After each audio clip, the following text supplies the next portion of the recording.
The wind howled across the barren landscape of Kepler-4b, carrying with it the perpetual scent of sulfur and ozone that had become Marcus Reed's unwelcome companion over the past 8 months. His research outpost, a modest collection of prefabricated modules connected by reinforced tunnels, stood like a metallic island in an ocean of rust-colored sand and jagged crystalline formations that jutted from the ground like frozen lightning.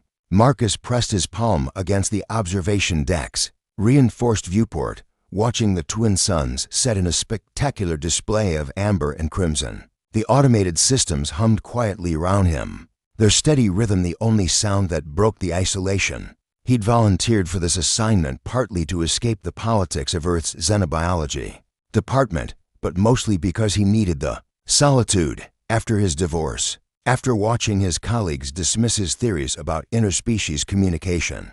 This remote posting had seemed like salvation. Now, 8 months into his 2-year contract, he was beginning to question that decision. The proximity alarms hadn't triggered in weeks. The indigenous life on Kepler-4b was sparse, mostly crystalline formations that showed signs of slow, mineral-based metabolism, nothing that should have required his specialized skills. In xenobiology, he was essentially an overpaid caretaker, monitoring atmospheric readings and cataloging rock samples that would eventually be analyzed by teams back on Earth.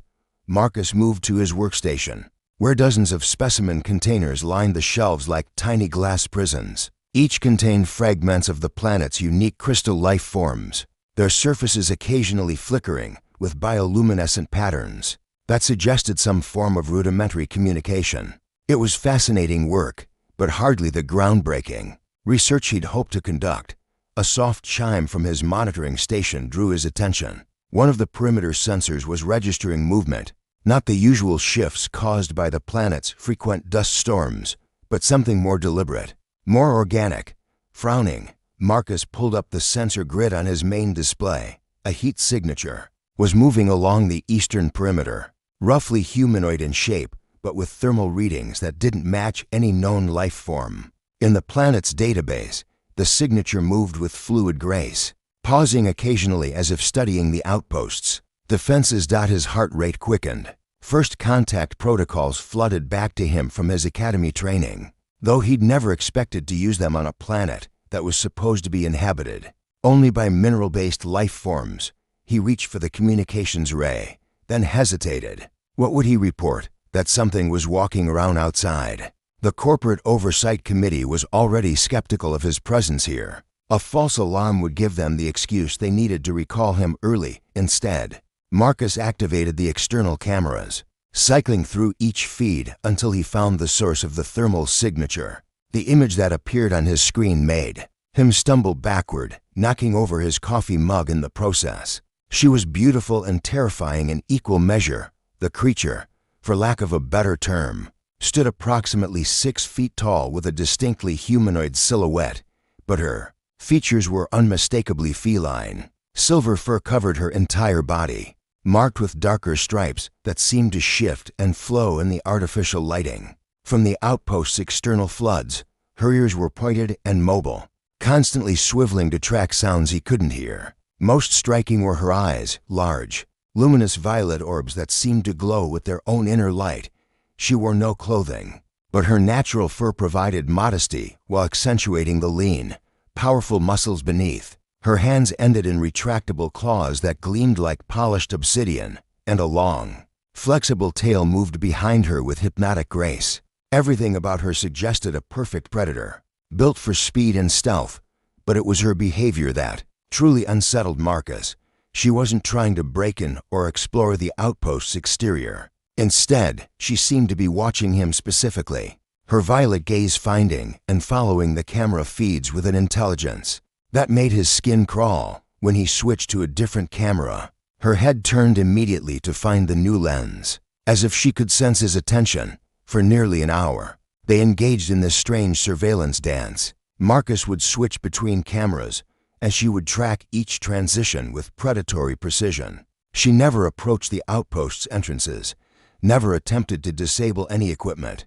She simply watched, her tail swishing in what he gradually recognized as a pattern. 3 quick flicks, followed by a longer, more deliberate motion. Communication. She was trying to communicate. Marcus felt his scientific excitement override his fear. This was what he'd trained for, what he'd dreamed of since his first xenobiology class. First contact with an intelligent species. His hands trembled as he activated the external speaker system. "Hello," he said, his voice echoing across the barren landscape. "Can you understand me?" The creature's ears snapped forward, and for a moment, she went completely still. Then, something extraordinary happened. A sound began to emanate from her throat, not a roar or a growl, but something else. Entirely, it was a deep, thrumming vibration that seemed to resonate through the very structure of the outpost. The sound was simultaneously alien and oddly comforting, like a massive cat's purr amplified and given musical complexity. The purring continued for nearly a full minute, during which Marcus found himself inexplicably relaxed. The sound seemed to bypass his conscious mind and speak directly to some primal part of his brain that recognized safety and comfort. When it finally stopped, he realized he'd been holding his breath. "Incredible," he whispered, quickly activating his recording equipment. "You can purr, but why? What does it mean?" As if responding to his question, the creature took a step closer to the outpost, then another. Marcus's heart hammered as she approached the main airlock, her movements fluid and deliberate. She pressed one clawed hand against the reinforced door, her violet eyes finding the security camera directly above the entrance. The purring resumed, louder now, and Marcus felt it vibrating through the floor plates beneath his feet. Every instinct screamed at him to activate the lockdown protocols, to send out a distress signal, to do anything except what he was actually considering. But the sound, there was something hauntingly beautiful about it, something that spoke to the loneliness he'd been carrying for months. In that alien purr, he heard not a threat, but a greeting, perhaps even a question. His finger hovered over the airlock controls. First contact protocols demanded caution, demanded that he follow established procedures for containing potentially dangerous alien life forms. But those same protocols had been written by people who'd never stood face to face with something so obviously intelligent, so clearly attempting to communicate. The purring stopped abruptly, and the creature stepped back from the door. For a moment, Marcus thought she was leaving. Then she did something that changed everything. She placed her hand over her heart and bowed her head in what was unmistakably a gesture of respect.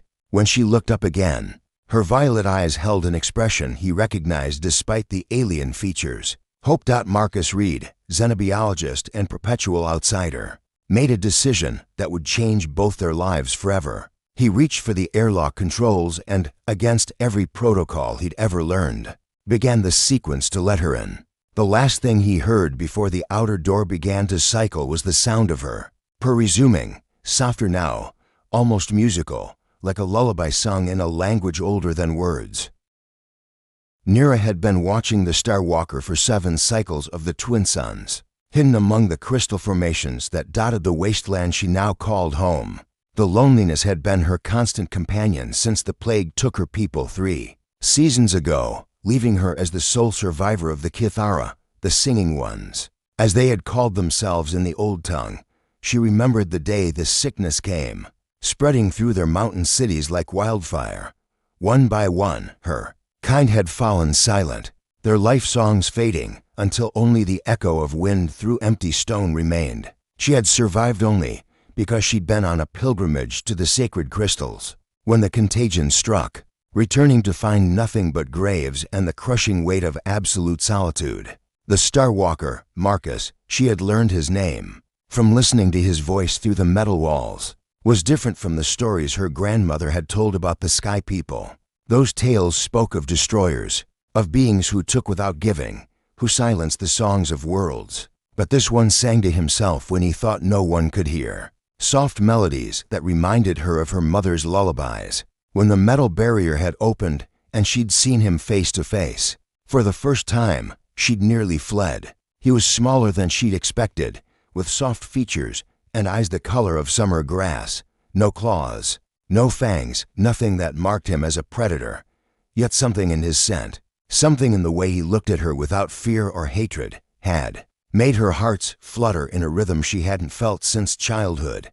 Now, 3 days after their first encounter, Nira found herself drawn to his dwelling with increasing frequency. She couldn't explain the compulsion that drove her to circle his metal nest, leaving gifts she hoped he would understand.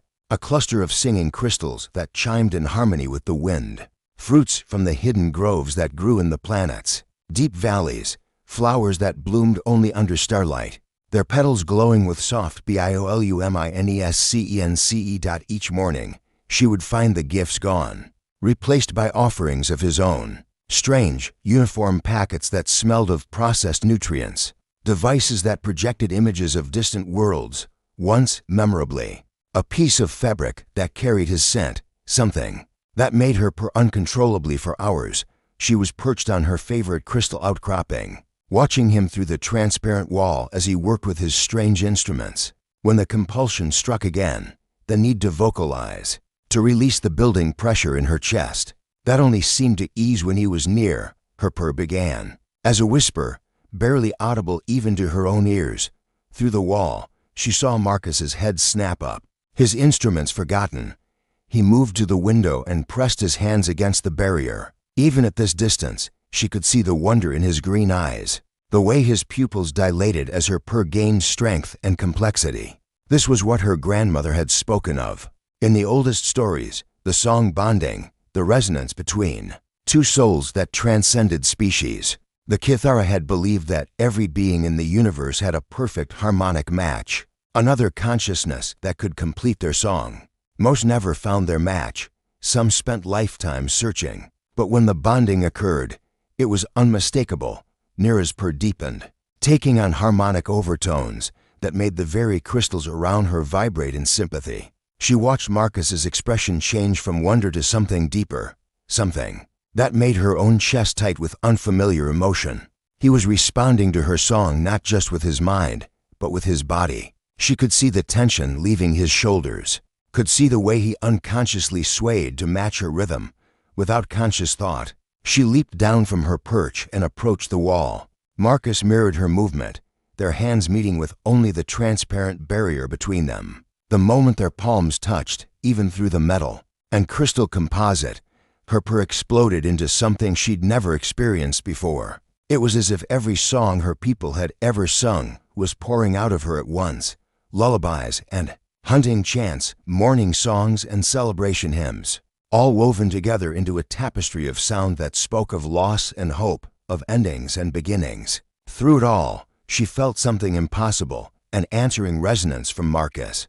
Though he made no sound, his life song was different from anything in Kithara memory. Where her people's songs were wild and ancient, his was complex and layered, full of mechanical precision yet touched with a creativity that took her breath away. She could feel his loneliness matching her own, his desire for connection, for understanding, for someone who could appreciate the beauty he found in small things. When the song finally faded, they remained pressed against the barrier, both breathing heavily. Marcus's eyes were bright with unshed tears, and Nira felt her own heart hammering against her ribs. Something had changed between them in those moments, some fundamental shift that made the air itself feel different. "I wish I could understand what you're trying to tell me," Marcus whispered, his voice barely audible through the barrier. If only he knew, Nira thought. If only she could make him understand that she wasn't trying to tell him anything. She was trying to show him everything, her entire being, laid bare in song, offered freely to this gentle star walker who sang lullabies to empty rooms and collected pretty rocks with the reverence her people reserved for sacred crystals. Over the following days, their ritual evolved. Marcus would emerge from his dwelling each morning to find her gifts, and she would position herself where he could see her clearly. Then would come the song, her purr growing stronger and more complex with each passing day, his responses becoming more attuned to her emotional cadences. She began to notice patterns in his behavior that spoke to her heart, the way he handled her crystal gifts with delicate reverence, often holding them up to catch the light as if they were precious gems.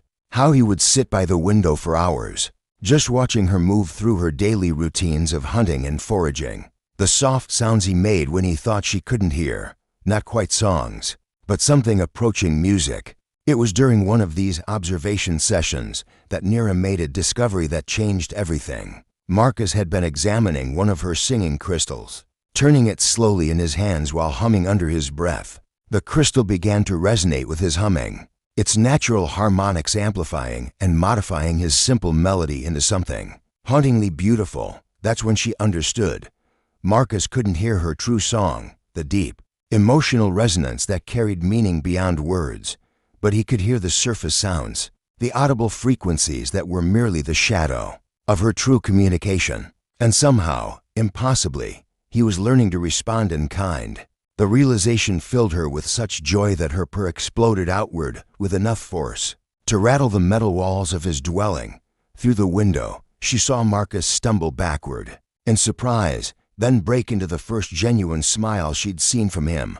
He understood. Not everything, not yet, but enough to know that her sounds meant safety, meant affection, meant the end of loneliness for both of them. That night, as the twin moons rose over the crystal fields, Nira curled up against the wall of Marcus's dwelling and began the song her grandmother had taught her, the ancient melody that called to one's heart match across the void between stars from inside the metal walls. She heard the soft sound of Marcus humming along, his voice weaving through her purr in perfect, impossible harmony.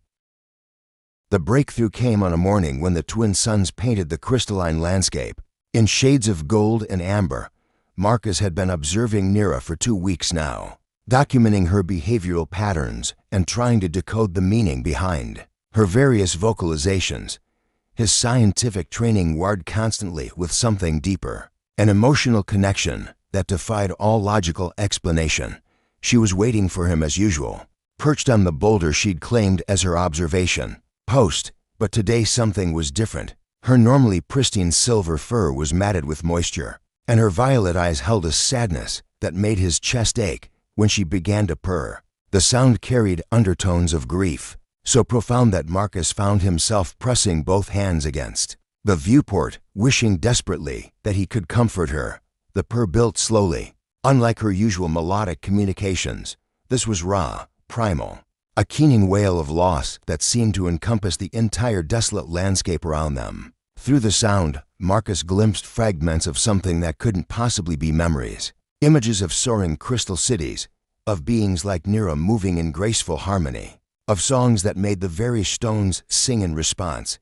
Then, as suddenly as it had begun, the purring stopped. Nira's shoulders shook with silent sobs, and Marcus made a decision that would have horrified his supervisors back on Earth. He activated the airlock.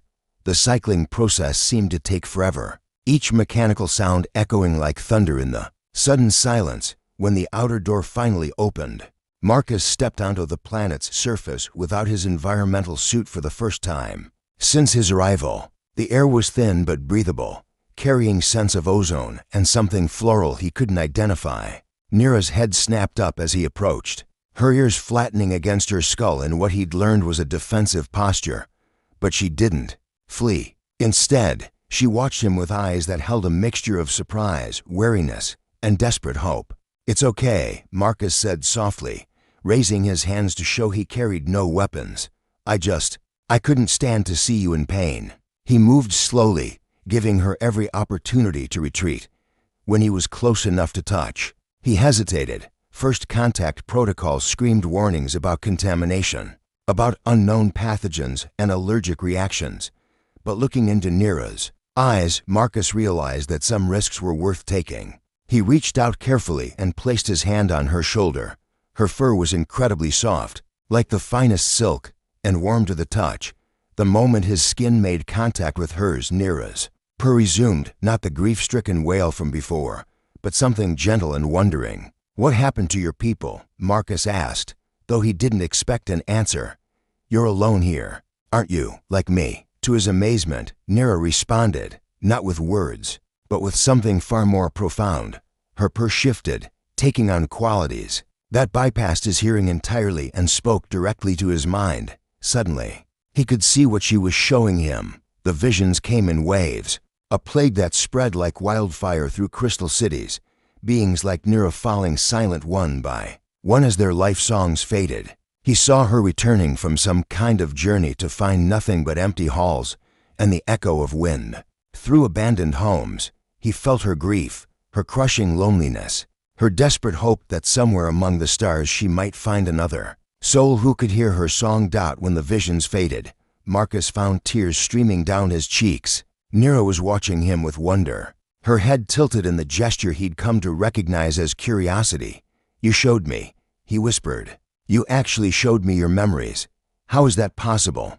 Nira's response was to lean forward and press her forehead against his. The moment their skin touched, a new wave of images flooded his mind. But these weren't memories. They were concepts, ideas transmitted in a language older than words. Song bonding, heart match, the resonance between two souls that transcended species barriers. Marcus gasped as understanding dawned. The purring wasn't just communication. It was a biological response to finding her perfect harmonic match. Among her people, such bonds were rare, sacred, the foundation of their deepest relationships. And somehow, impossibly, she had bonded with him. "But I'm not like you," Marcus protested aloud, even as his heart raced with emotions he couldn't name. "I'm human. I can't sing the way you do."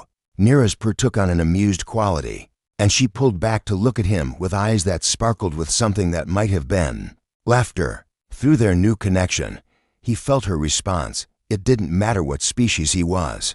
The song existed beyond physical form, in the resonance between minds and hearts. His lullabies, his humming, even his quiet words of wonder when he examined her gifts, all of it was music to her enhanced senses. She showed him how she perceived him, a being of gentle curiosity and deep loneliness, whose life song harmonized perfectly with her own. In her mind, he wasn't alien at all. He was home. The revelation left Marcus reeling. Everything he thought he knew about interspecies communication, about the barriers between different forms of life, crumbled in the face of this profound connection. He was a xenobiologist who had discovered something beyond biology, a love that transcended the boundaries of evolution itself. Over the following hours, their communication deepened, through touch and purr, through shared emotion and projected memory. Nira taught him about her people's culture. The Kithara had been singers, their entire civilization built around harmonic resonance. They grew their crystal cities by singing specific frequencies that encouraged molecular growth. They healed sickness with therapeutic songs. They even navigated the stars by listening to the musical signatures of distant worlds. In return, Marcus shared his own world with her. He showed her images of Earth's vast oceans and green forests, of human cities that sprawled across continents, of art and music and the endless human drive to explore and understand. Through their bond, he felt her fascination with concepts like recorded music and written language, forms of preserved song that her people had never developed. As the twin suns reached their zenith, Marcus realized that he was facing a choice that would define the rest of his life. His contract on Kepler-4 had another 18 months to run. But even after that, what future could he and Nira have together? Human space was vast, but it had no place for beings like her, and she was bound to this world by the graves of her people, by responsibilities he was only beginning to understand. "What happens now?" he asked aloud, knowing she would feel the uncertainty behind his words. Nira's response came not in visions or projected emotions, but in a simple gesture that spoke volumes. She took his hand in her clawed fingers and placed it over her heart, where he could feel the dual rhythm that marked her as not quite human. Then she placed her other hand over his heart, her purr taking on a quality he recognized as contentment. Through their bond, her meaning was clear. The future would take care of itself. For now, it was enough that neither of them had to face the universe alone. As they sat together in the warm glow of the twin suns, Marcus felt his scientific objectivity crumbling entirely. He was no longer a researcher studying an alien specimen. He was a man who had found something he'd never dared to hope for, a love that transcended every boundary the universe could place between them. Nira's purr surrounded them both, a sound that no longer seemed alien at all. It was the music of home, of belonging, of two hearts that had found their perfect harmony among the stars. The emergency beacon, that pierced Marcus's consciousness 3 months later, shattered their carefully constructed peace like a hammer through crystal. He jolted awake in the early morning darkness, Nira's warm body pressed against his side, her gentle purring faltering as the harsh electronic tone echoed through their shared quarters. Since that first moment of true contact, their relationship had evolved into something that defied every xenobiological protocol ever written. Nira had moved into the outpost permanently, her presence transforming the sterile research facility into something that actually felt like home. They had learned to communicate in ways that blended human language with Kithran song speech, creating a unique hybrid that was theirs alone. But now the outside world was intruding with all the subtlety of a meteor impact. Marcus stumbled to the communications console, his heart sinking as he recognized the corporate frequency. The message that downloaded made his blood run cold. Xenological Survey Team 7. En route to your location. Estimated arrival 72 hours. Prepare all specimens for transfer to Corporate Research Division. Captain Reeves commanding. What is it? Nira asked, her voice still thick with sleep, but carrying undertones of alarm that resonated through their bond. Marcus couldn't bring himself to answer immediately. For 3 months, he had managed to classify Nira's presence as geological phenomena. In his reports, describing her various gifts and the changes in local crystal formations without mentioning their source, he had thought he could buy them time, perhaps even find a way to establish peaceful contact through proper channels. He should have known that corporate would eventually send a follow-up team. They're coming, he said finally, the words feeling like stones in his throat. A survey team. They'll be here in 3 days. Through their bond, he felt Nira's immediate understanding of the threat this represented. She had absorbed enough of his memories to know how his people treated specimens, how they would see her not as a person, but as a valuable research subject to be studied, cataloged, and quite possibly dissected. We could hide, she suggested, though her tone indicated she already knew the futility of such thinking. The crystal caves in the northern range, they'll have thermal scanners, biodetection equipment, Marcus interrupted, pacing the small confines of the communications room. And even if we could hide, they'll want to know why I've been filing reports about geological phenomena that don't appear in any of their scans. The next 3 days passed in a blur of desperate preparation. Marcus worked feverishly to alter his research logs, creating false data streams that might explain the inconsistencies in his reports. Nira, meanwhile, began the heartbreaking process of gathering her people's most sacred artifacts, crystal memory cores that contained the last recordings of Kithran's songs, genetic samples from the few remaining food plants, anything that might preserve something of her culture if the worst happened. They barely slept, barely ate, sustained only by the desperate hope that somehow they could find a way through the crisis that wouldn't tear them apart.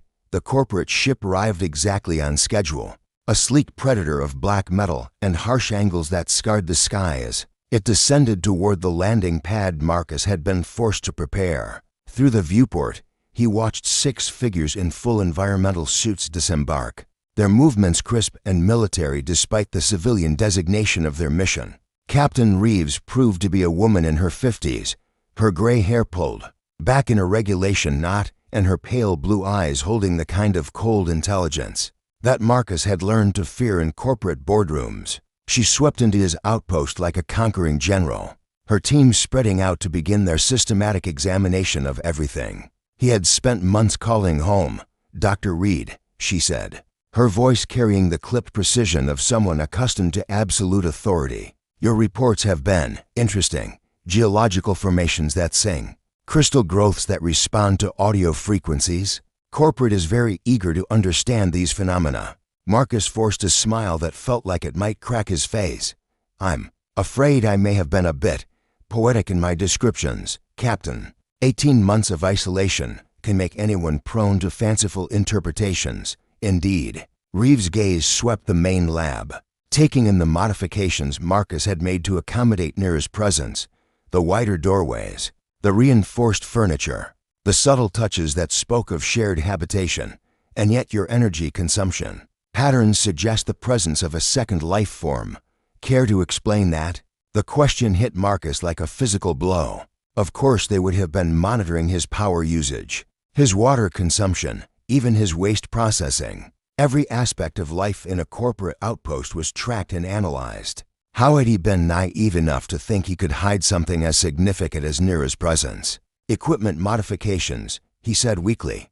I've been running some additional analysis programs, Dr. Reed. Reeves' voice carried a note of warning. I've reviewed your academic record. Your theories about interspecies communication were considered quite revolutionary. Before your rather abrupt departure from Earth, it would be unfortunate if we discovered you had been conducting unauthorized experiments in xenological contact. The threat was unmistakable. Marcus felt his carefully constructed lies crumbling around him. In another few hours, Reeves' team would complete their scan of the outpost. They would find traces of Nira's presence, evidence of their shared life, proof that everything he had reported was a fabrication designed to hide the greatest discovery in human history. And then they would want to claim that discovery for themselves. Captain, Marcus began, then stopped as he felt a familiar vibration through the floor plates, Nira's purr, rising from the hidden chamber where she had been waiting. The sound was soft, barely audible, but he could feel it in his bones. A message of comfort and determination that strengthened his resolve. There's something you need to know, he said, meeting Reeves' calculating gaze with new determination. But first, I need your word that no harm will come to her. Reeves raised an eyebrow. Her. Marcus took a deep breath and activated the intercom to Nira's hiding place. It's time, he said simply. The purr that answered him was rich with harmonics of love and trust. Through their bond, Marcus felt Nira's absolute faith in him, her willingness to face whatever came because they would face it together. Captain Reeves' expression shifted from suspicion to amazement, to cold calculation as Nira emerged from the hidden chamber. Even in the harsh artificial lighting of the outpost, she was breathtaking, 6 feet of silver-furred grace and alien beauty, her violet eyes holding an intelligence that no corporate protocol had prepared them to encounter. Incredible, Reeves breathed, her scientific training warring with her corporate instincts. A previously unknown sapient species, the research potential alone. She's not a research opportunity, Marcus said firmly, moving to stand beside Nira. She's a person. Her name is Nira, and she's the last survivor of her people. Reeves' smile was sharp as a blade. Dr. Reed, you seem to be under the impression that you have some choice in this matter. This planet falls under corporate jurisdiction, and any xenological discoveries are automatically classified as company assets. Your friend will be coming with us for proper study. The temperature in the room seemed to drop several degrees. Nira's purr took on warning harmonics that made the metal walls vibrate ominously. Through their bond, Marcus felt her preparing for a fight, not because she thought she could win, but because some things were worth dying for. No, Marcus said, surprising himself with the firmness in his voice. That's not going to happen. Reeves' hand moved to the pulse weapon at her side. Dr. Reed, you are officially relieved of duty. Step away from the specimen. Her name, Marcus repeated, his own anger rising to match Nira's. Is Nira. The standoff stretched between them, to humans, facing off over the fate of an alien woman who had become the center of one man's universe. Marcus could feel Nira's readiness beside him, could sense her preparing to unleash the full power of her voice in a song that would shatter more than just crystal. But he also felt something else through their bond, a deep, abiding love that deserved better than a death in a corporate research facility. There's another option, he said quietly, one that might benefit everyone involved. 6 months later, Marcus stood on the observation deck of the research vessel Harmony, watching the azure swirl of a newly discovered water world rotate slowly below them. The ship was a marvel of human engineering adapted with Kithran biotechnology, living crystal conduits that enhanced their communication arrays, harmonic resonance chambers that could detect the songs of entire ecosystems, and most importantly, environmental systems that could support both human and Kithran physiology. The compromise he had proposed to Captain Reeves had been elegant in its simplicity. Rather than treating Nira as a specimen to be studied, why not establish humanity's first truly cooperative xenological research program? with Nira's unique abilities to perceive harmonic patterns in living systems, and Marcus's expertise in xenobiology. They could explore the galaxy as partners rather than captors. Corporate had been surprisingly receptive to the idea, especially after Nira demonstrated her ability to detect potentially habitable worlds. By listening to their electromagnetic signatures, the galaxy was vast, and the ability to identify promising research targets from light years away was worth more than any single research subject. "The southern continent is singing," Nira said, emerging from the ship's harmonic analysis chamber. Her purr carried notes of excitement and wonder that made Marcus's heart skip. "There are cities down there, Marcus. Living cities that grow from the seafloor and reach toward the stars." Their communication had evolved far beyond the simple touch telepathy of their early days. Now they could share complex concepts across the ship's corridors, their bond strengthened by months of working together as true partners. Marcus felt her excitement as if it were his own, her wonder at each new discovery adding layers of joy to his own scientific curiosity. "Aquatic sapiens?" Marcus asked, though her emotional resonance had already given him the answer. "That would make this the third inhabited system we've found this month." "The collective will be pleased," Nira replied, settling into the specially designed chair beside his workstation. The collective was what they had come to call the loose alliance of discovered species that had agreed to share information and resources. It was still a fragile thing, this new galactic community, but it grew stronger with each successful contact. Marcus pulled up the preliminary scans on his display, marveling as always at how Nira's biological abilities enhanced their technological sensors. Together, they had developed protocols for peaceful first contact that had revolutionized xenological research. Instead of approaching new species as subjects to be studied, they approached them as potential partners in a growing cosmic conversation. "The harmonic patterns suggest a civilization based on coral reef structures," Marcus observed, highlighting the relevant data streams, complex but peaceful. "Their biosignatures don't show any signs of aggressive enhancement," Nira's partook on approving tones.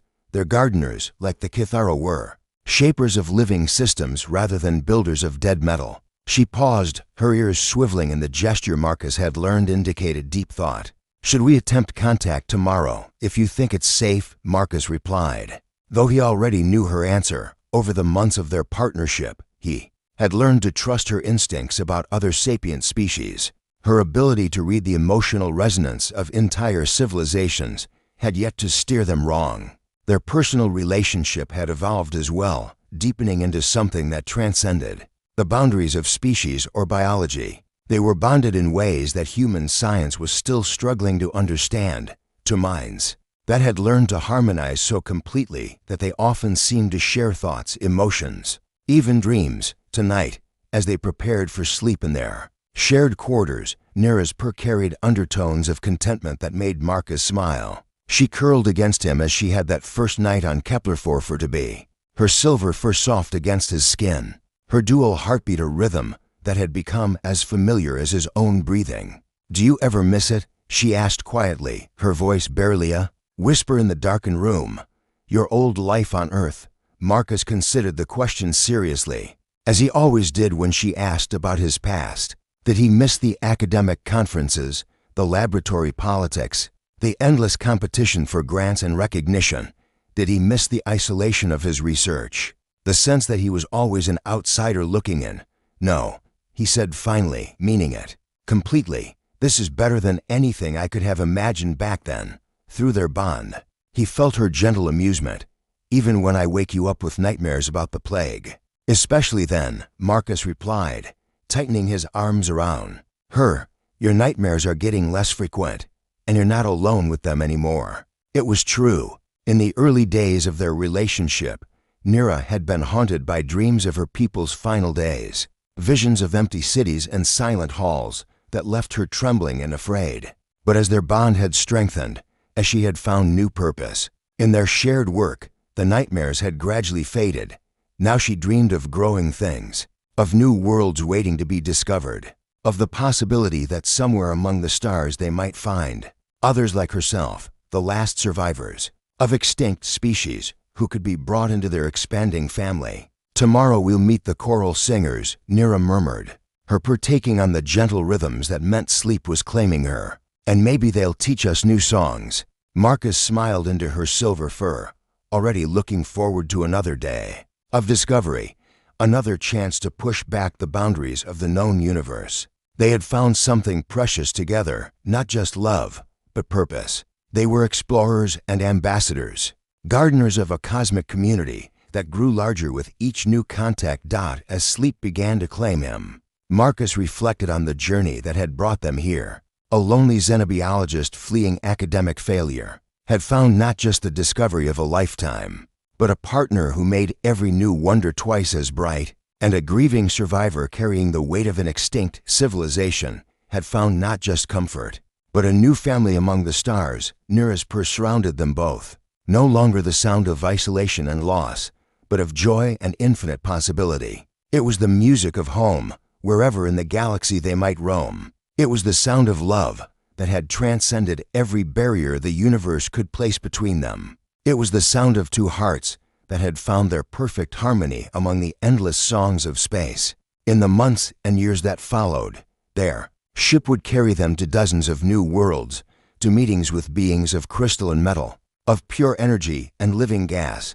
They would establish trade routes and cultural exchanges, research partnerships and mutual defense pacts. They would help birth a galactic civilization built not on conquest or exploitation, but on the simple recognition that intelligence, wherever it arose, deserved respect and wonder. And through it all, Marcus and Nira would remain at the center of it, the xenobiologist and the singer, the human and the Kithara, whose unlikely love had become the foundation of a cosmic harmony that would echo through the stars. For generations to come, their purr would become legend, a story told by a dozen species about the power of connection across the void. But to them, it would always be simpler than that. It would always be the sound of coming home.